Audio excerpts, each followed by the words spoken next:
Galera tricolor, tem 4 coisinhas que eu quero falar para você nesse vídeo aqui, porque o Fluminense já está muito próximo de acertar, de anunciar oficialmente mais um jogador, já tem até data definida para o atleta chegar aqui no Rio para assinar o contrato, enfim, todos os trâmites, né, legais para ser anunciado oficialmente, assim como o Guga, né, foi ontem à noite anunciado oficialmente pelo Fluminense.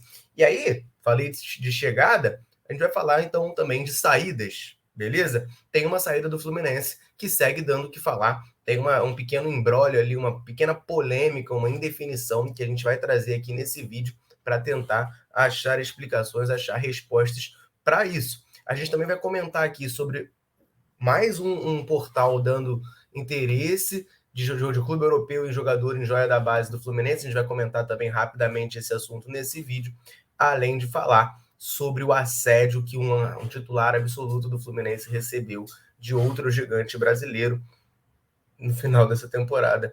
Coisa importante para a gente ficar de olho, beleza? Antes da gente partir para todas essas notícias, eu quero só pedir, ó, seu like nesse vídeo. Muito importante que você deixe o like aqui embaixo do vídeo. Tem um botão do joia. Se você apertar esse botão aí, você vai dar uma moral absurda para a gente que está todo dia aqui no YouTube produzindo conteúdo sobre o Fluminense para você, tricolor, ficar muito bem informado. Valeu? Então eu conto com a sua ajuda, conto com o seu apoio. Vamos lá, vamos partir para as notícias, né? Primeira notícia que eu quero falar é sobre Luan Brito. Luan Brito, atacante do Sub-20 do Fluminense, está na mira do Porto. Ontem o Daniel fez um vídeo sobre isso, contando sobre essa informação, e já está começando a sair, né, em outros portais. Agora foi a vez do jornal português O Jogo falar do interesse do clube português no atacante. Também teve o jornalista turco Ekrem Konur, que complementou que o scout do Porto está observando muito o jogador e a gente tem que ficar de olho nessa situação. O GE trouxe já ano passado que o Fluminense havia recusado 2 propostas do mesmo Porto pelo atacante Luan Brito, e o Porto segue insistindo, segue de olho no jogador. Os valores revelados, né, que o Daniel inclusive trouxe no vídeo de ontem, era de um empréstimo, tá, pelo Luan Brito com uma opção de compra de cerca de 2,5 milhões de euros. Esse valor eu acho baixo, ok? Não pelo Luan Brito em si, porque é um jogador ainda do Sub-20, não teve muitas oportunidades no principal do Fluminense. E, cara, isso que eu vou falar aqui, essa opinião minha, é totalmente pragmática.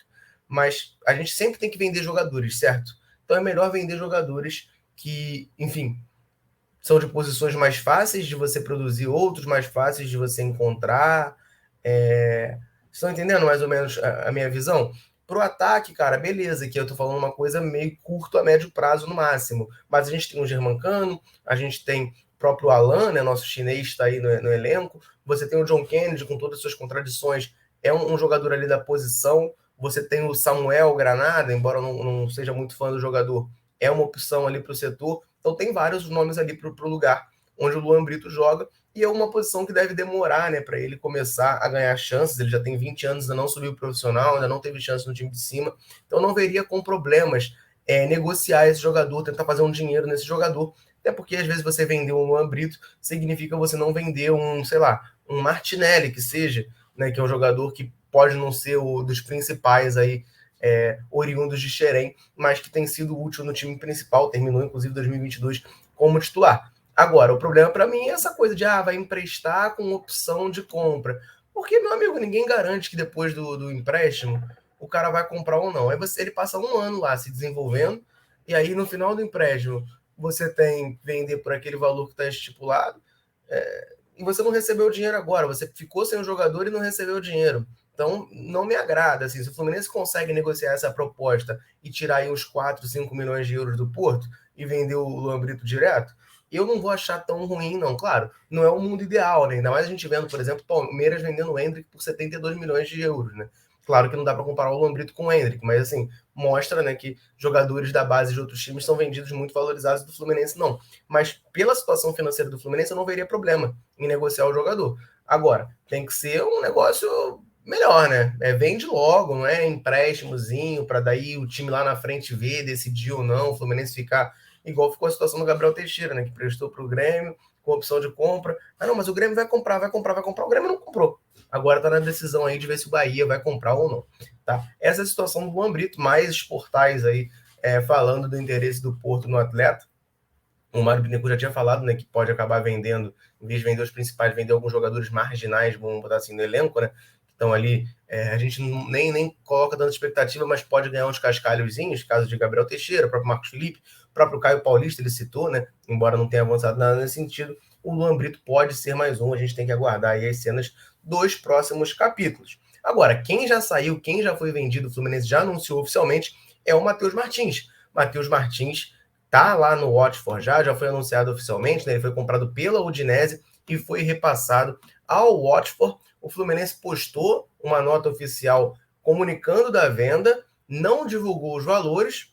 A gente tem informações da imprensa aí de que seriam 6 milhões de euros fixos e 3 milhões em bônus, mas o Fluminense não comunicou oficialmente e postou lá na nota que manteve 10% dos direitos do atleta. Mas a Netflix faz um questionamento muito importante sobre essa situação. Por quê? O Fluminense diversas vezes vendeu jogadores, inclusive o caso do Richarlison, por exemplo, foi isso. E a porcentagem que ele manteve foi mais-valia e não porcentagem dos direitos. Tem uma diferença. O Fluminense, em vez de manter 10% da venda do jogador, ele teria 10% da mais-valia da negociação do jogador. Então vamos lá, eu vou te explicar isso aqui.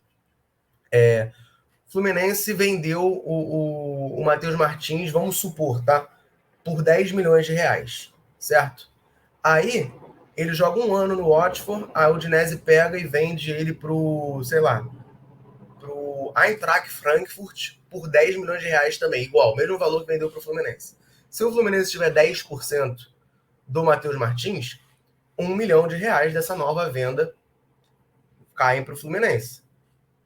Correto? 1 milhão de reais dessa nova venda caem para o Fluminense. Agora, se for pela mais-valia, não pinga nada, porque o Fluminense vendeu por 10 milhões, a Udinese comprou ele por 10 milhões e vendeu por 10 milhões, ela não teve lucro, tá? Essa mais-valia é 10% do lucro. Então, tipo assim, comprou por 10, vendeu por 20, tem mais 10 aí. Aí o Fluminense ganha 10% do lucro, desses 10 milhões de diferença entre 20 e 10. Deu para entender mais ou menos? É diferente de você ter direito a 10% da negociação. Se o Matheus Martins é vendido por 20 milhões de reais, o Fluminense ganharia 2 milhões. Mas se ele é vendido por 20 milhões de reais e a mais-valia foram 10, é 10%, é 1 milhão. Tem essa diferença. O Fluminense não se pronunciou, tá? A Netflix foi atrás, falou com a assessoria de imprensa do Fluminense e a resposta que eles tiveram foi que o Fluminense vai se limitar a falar só o que já está ali na nota. Ou seja, a gente fica sem saber se é 10% da venda ou 10% da mais-valia, né? E isso é muito importante, ainda mais por se tratarem de cifras muito maiores do que o exemplo que eu estou trazendo aqui. Eu botei números baixos, né? Para ficar mais fácil de falar. Mas são cifras muito maiores. O Matheus Martins foi vendido por mais de 30 milhões de reais e a tendência, se ele desenvolver o potencial dele, é que ele seja revendido, se for, por muito mais do que isso. Né? Então é muito relevante essa situação, a gente tem que continuar de olho, né, aguardando aí mais informações para saber qual é a situação, tá, do Matheus Martins, se é mais 10% da venda ou 10% da mais-valia de uma futura negociação do Fluminense, beleza? Vamos lá, galera. Então vamos partir para as duas últimas notícias. Só antes, reforçar o pedido para você deixar o joinha nesse vídeo, que isso ajuda demais a gente que está aqui produzindo conteúdo todos os dias para falar sobre Fluminense, beleza? Vamos lá, porque saiu a informação no Saudações Tricolores, tá? Informação do ST.com, exclusiva de que o Palmeiras estaria interessado no André, teria tentado levar o André embora do Fluminense no final dessa temporada, nessa janela. Pois é, meus amigos, informação do jornalista Felipe de Moura fala que o Abel Ferreira efetivamente chegou a tentar levar o André, tá, para o Palmeiras, mas o André também não quis. O Fluminense, né, ele não deu ainda mais informações, mais detalhes, se o Palmeiras chegou a fazer uma proposta, chegou a fazer uma oferta. A gente sabe que o Fluminense não quer vender o André, né, nem para o exterior está querendo vender, quer manter o jogador aqui para o mercado local. Pior ainda, né? Mercado nacional, mais difícil ainda do Fluminense vender.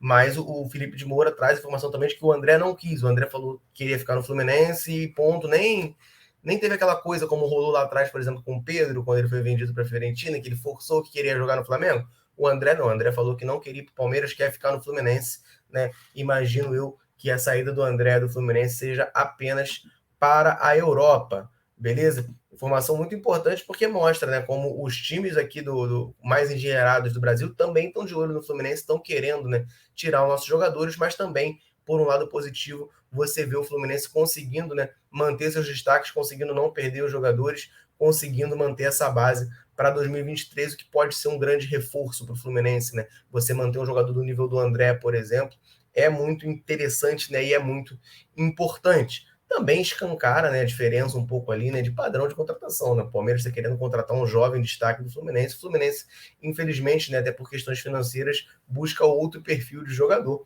o que é uma pena, né? Fica aqui uma rápida crítica, mas é a realidade atual, né, do cenário de transferências do Fluminense. Então é isso, né? Abel Ferreira tentou levar o André para o Palmeiras, mas as negociações não avançaram e nem irão avançar. O André jogará no Fluminense em 2023, beleza? Quem também jogará no Fluminense em 2023 é o zagueiro Vitor Mendes, né, que está chegando do Atlético Mineiro. Ele estava emprestado no Juventude nas 2 últimas temporadas, pertence ao Atlético Mineiro e está chegando ao Fluminense. O GE traz a informação, Thiago Lima, jornalista do GE, traz a informação de que o Fluminense já acertou com ele, tá? E está aguardando a chegada dele ao Rio na próxima terça-feira, beleza? Terça-feira que vem, Vitor Mendes, zagueiro, com passagem pelo Juventude, pertence ao Atlético Mineiro, chega ao Fluminense para assinar o contrato e ser anunciado oficialmente. A matéria aqui do GE lembra, né, que o Vitor Mendes é peça desse pacotão de jogadores que está chegando do Atlético Mineiro para o Fluminense. Natan, Keno, Guga e Vitor Mendes. E o Fluminense vai pagar 2,5 milhões de euros parcelado ao Atlético Mineiro, algo ali em torno de 14 milhões de reais, tá? Em parcelas, o que é importante frisar, né? Porque o Fluminense tem problemas financeiros, deixa claro que não tem grana para fazer grandes investimentos, então é importante frisar que está parcelando esse valor, cerca de 14 milhões de reais, pelos 4 jogadores, e o Vitor Mendes é mais um nessa lista aí, ó, que está muito próximo de ser anunciado oficialmente pelo Fluminense. Terça-feira que vem está sendo aguardado no Rio para assinar o contrato com o Tricolor, beleza? Eu quero saber agora de você que está assistindo esse vídeo a sua opinião. Deixa os comentários aí, Vitor Mendes vai ser um bom reforço? E essa história de André no Palmeiras, hein? Preocupa ou não preocupa? Matheus Martins, 10% da venda ou 10% da mais-valia? Isso a gente precisa saber. E Luan Brito, você negociaria o Luan Brito? Você subiria o Luan Brito profissional? O que você faria com esse jogador? Solta a voz aí e vamos trocar uma ideia. Valeu? Eu vou ficando por aqui. Um abraço, saudações tricolores. Tamo junto.